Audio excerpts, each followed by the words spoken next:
Salut bien-aimé et bienvenue dans un nouvel épisode du 10 minutes pour un objectif atteint.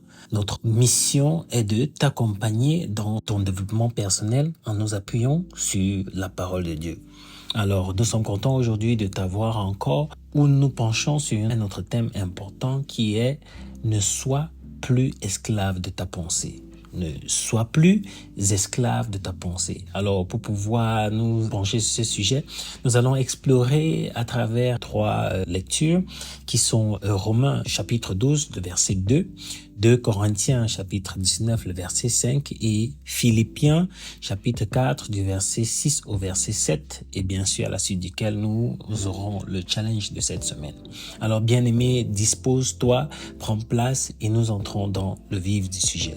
Alors, nous allons ouvrir notre lecture avec Romains, le chapitre 12, verset 2, qui dit « Ne vous conformez pas au monde actuel, mais soyez transformés par le renouvellement de l'intelligence, afin de discerner quelle est la volonté de Dieu, ce qui est bon, agréable et parfait. » Alors, bien aimé, si nous l'avons remarqué, ce verset a été exploité la semaine dernière dans notre dernier thème et revient aujourd'hui. C'est peut-être quelque part pour marquer l'importance qu'il y a dans le fait de ce que nous pensons, de ce que constitue notre intelligence. L'intelligence qui est une constituante de notre pensée. Nous comprenons ici que l'esclavage de la pensée est nécessairement lié à un élément qui veut dire que on est gangréné, on est emprisonné dans une façon de voir, dans une conception. Ces conceptions-là peuvent venir de notre entourage, de comment est-ce que nous avons été éduqués, de comment est-ce que nous avons vécu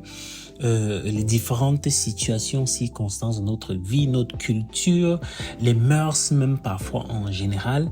Et ce qui a donc constitué une sorte de réalité pour nous, une sorte de vérité pour nous. Or, les apôtres nous appellent ici, quand l'apôtre Paul s'adresse aux Romains, à renouveler notre intelligence. Mais étant donné que notre pensée est minée par tout ce que nous avons appris, tout ce à quoi nous avons été exposés, les conceptions que nous avons nous-mêmes forgées, afin parfois de nous protéger de la vie extérieure, du monde hostile, mais que ceux-là, parmi ont certains qui sont positifs, qui sont bonnes, dont on peut garder, ça fait élément de sagesse, mais que d'autres, on doit s'en défaire.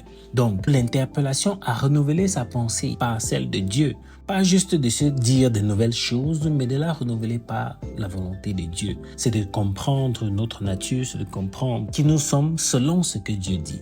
Alors, pour pouvoir peut-être regarder ça plus profondément, nous allons aller dans 2 Corinthiens 10, verset 5, qui dit ceci. « Nous renversons les raisonnements et toute hauteur qui s'élève contre la connaissance de Dieu, et nous amenons toute pensée captive à l'obéissance de Christ. » C'est-à-dire, on a des pensées parfois qui nous limitent. On a des pensées parfois qui nous font nous sentir impuissants, qui nous font nous dire qu'est-ce qu'on fait même dans cette vie. Est-ce qu'on est venu accompagner les autres? Une pensée qui est souvent celle de se dire qu'on n'est pas à la hauteur.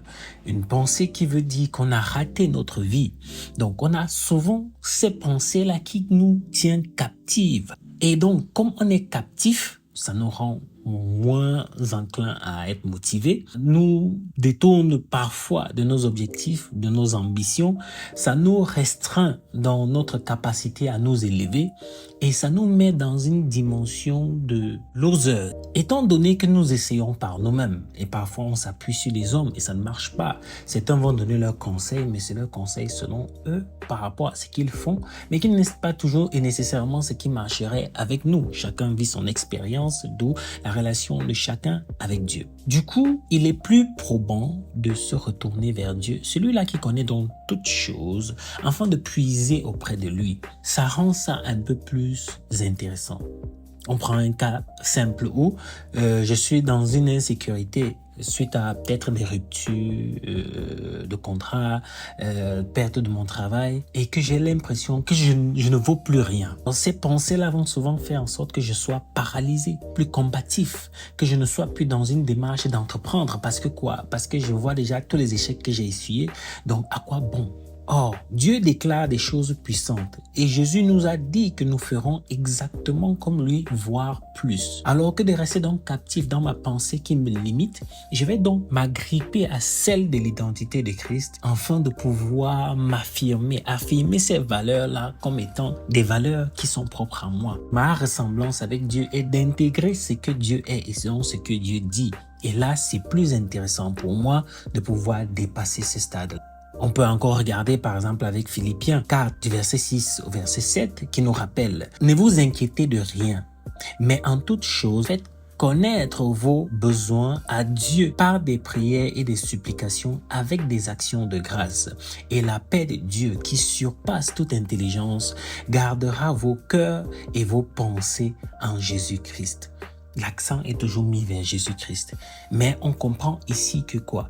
Il y a le cœur et il y a la pensée. Et c'est lié à quoi? L'intelligence. De se défaire d'une pensée qui nous détruit pour nous raccrocher à une pensée qui nous bâtit. Donc nous sommes parfois gangrénés dans des tourments, des pensées qui sont de manière parfois à nous amener même au suicide, qui créent ce qu'on appelle la dépression.